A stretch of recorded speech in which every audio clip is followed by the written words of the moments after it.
It's been an exciting month with the LG QNED89T. And today I'm thrilled to bring you my 1 month later review. We'll be diving into the performance, features, and overall experience after spending quality time with this fantastic TV.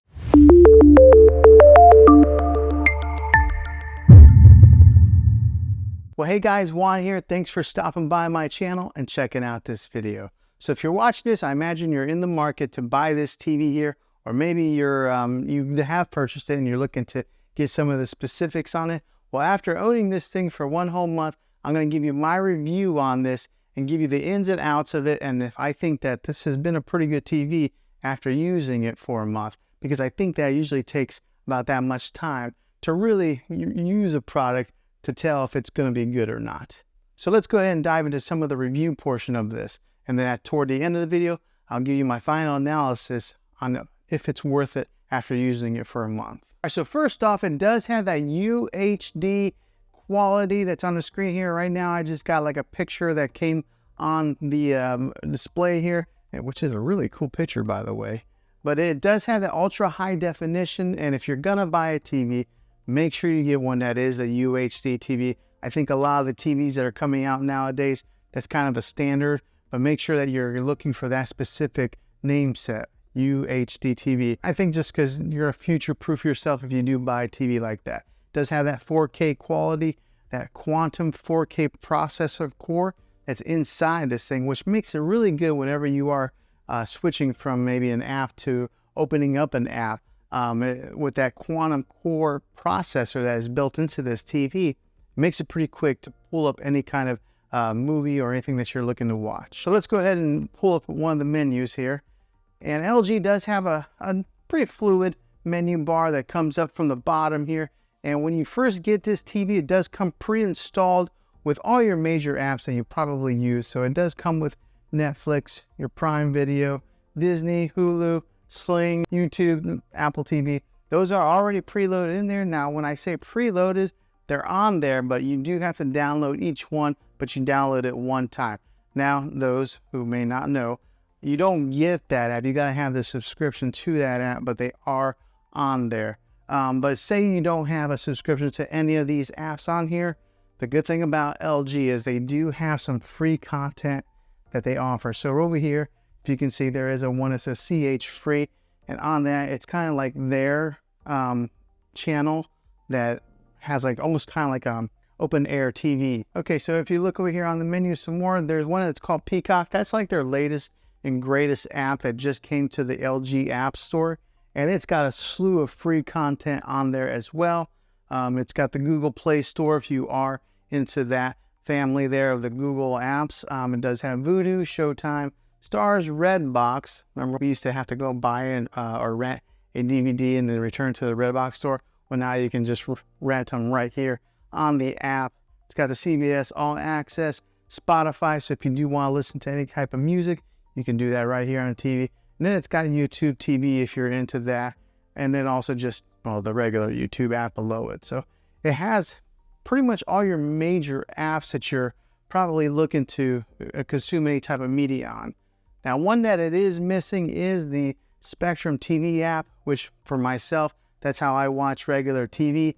Unfortunately, Spectrum did sign a deal with Roku and Samsung, so their app only goes on those two platforms. So you can't get the Spectrum TV app on here, but I think that there's a whole slew of other options, and if you're looking to get any kind of like live TV media consumption. Now, after testing this TV out for a little bit of time, the one thing that really caught me by surprise is how loud it is. A lot of times I only have to listen to this thing. Right here's the volume button, but I usually pull it up to about 18 is where I'm comfortable at listening to it. And I do have kind of a longer room here. 18 is plenty loud for me. So therefore I don't really need a sound bar with this TV. That's just an additional expense. If you're wanting to save a few dollars, I think you'll be okay with that, because a lot of these TVs, the sound is just terrible.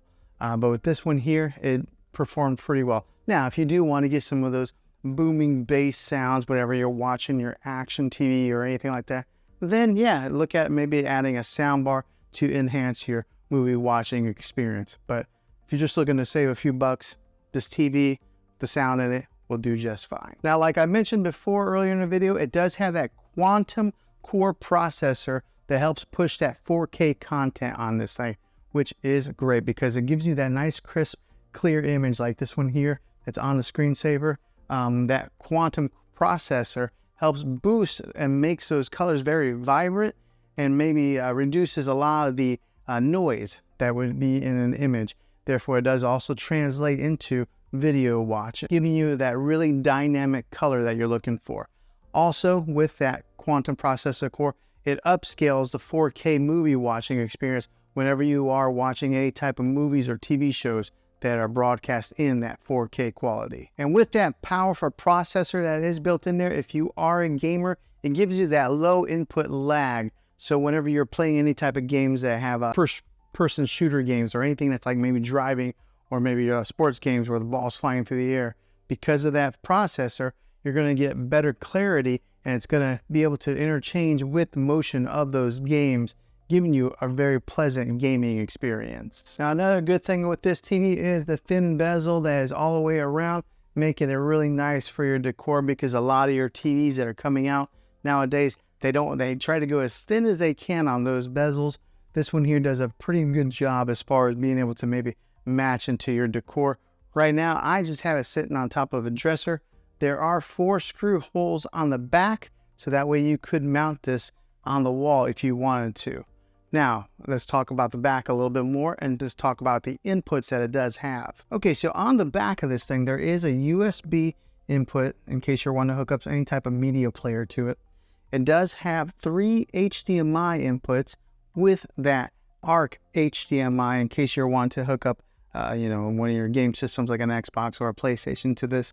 It does have the ARC HDMI input on here also, giving you 2 other HDMI inputs. It does have an Ethernet port in case you're wanting to wire in your internet directly into this. And it does have your RCA jacks with all the color coded. And it does have that old-fashioned coax cable in case you're wanting to hook up an antenna to this thing and watch any live open-air TV. Okay, and just to give you a quick little look at the remote here, this is what is on the remote. It does have a built-in Netflix button. It's got a built-in Prime Video button, and then there's a movies button right here, so that way you can customize it. But it's got all your major settings buttons and everything that you would normally need. And the thing I like about it does have that push button feel versus having maybe a touch screen, kind of like an Apple TV remote. So yeah, this is what the LG remote looks like. And if you are somebody who watches a lot of sports, it does have a 120 hertz refresh rate to help with them sports watching experience. So for example, whenever you're watching like soccer and they kick the ball up in the air, and sometimes you would see like a blur on some of those cheaper TVs.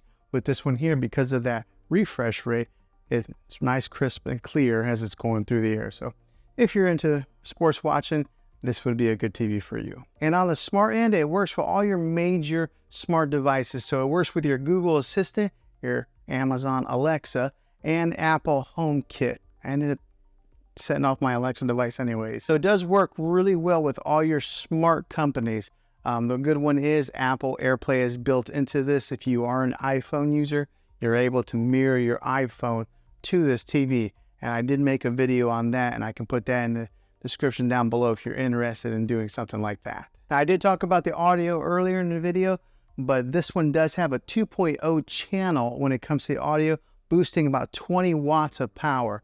And it is a downward type of audio. So the good thing about it is this is mounted up a little bit higher than a lot of your TVs. And because the sound does point downwards, it bounces off like that and goes into the direction of where you're watching, or maybe bounces off the wall and kind of helps project it out. But it is plenty loud for you. And then just to give you the weight size of the TV, it's a 24.9 pounds. So it does have a little bit of weight to it, but the bigger the TV, the heavier they are. And then fresh out of the box, whenever you do buy one of these LG TVs, they do come with a 1-year warranty. I've never really had to use any warranties on my TV, and I've never bought any extended warranties myself. That's just me being an average consumer. Okay, so would I recommend this TV after using it for 1 whole month? I think that if you are using it in maybe a spare bedroom or using it for gaming, I think that it would be a great TV for those situations. As far as maybe making it your main TV in your living room where you got a bunch of people watching it, I think I would probably upgrade to something a little bit better. But I think for the average person that is watching it in a spare bedroom or gaming, this would be a good TV for you. So maybe this video was helpful to you. Hopefully it was. If you are looking to buy this thing, I'll have a link in the description down below. If this video was helpful, go ahead and click a thumbs up on it. Go ahead and subscribe to my channel. I make tech videos all the time, and I'd love to have you back in the next one. Take care.